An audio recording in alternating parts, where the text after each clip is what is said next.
What was the scariest experience you had that made you avoid camping alone?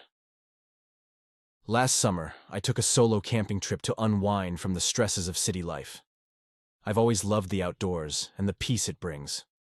This time, I decided to venture deep into the secluded forests of the Pacific Northwest, far from the usual camping spots. I arrived at my destination after a long drive, parked my car at the edge of the forest, and hiked several miles to a remote clearing by a small, serene lake. The first few days were blissful. I fished, read books, and enjoyed the solitude. On the third night, I woke up to the sound of rustling outside my tent.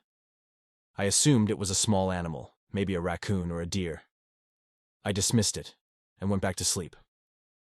But the next morning, I found large, strange footprints around my campsite. They were unlike any animal tracks I'd ever seen. Huge and misshapen, with too many toes. Unease settled in, but I convinced myself it was just a bear with an unusual gait.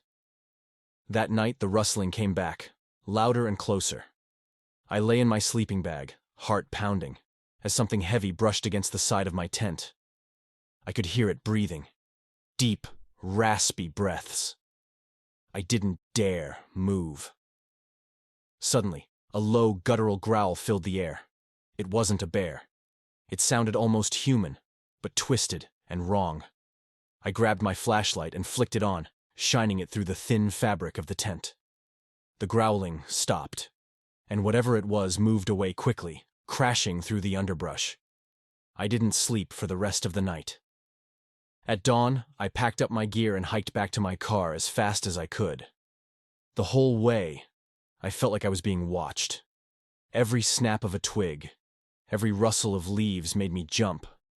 When I finally reached my car, I found deep scratch marks on the driver's side door. The same strange footprints surrounded my vehicle. I drove away, not stopping until I was miles away from the forest.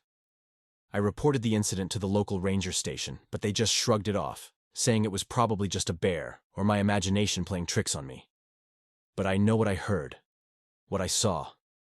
There's something out there in those woods, something that isn't a bear.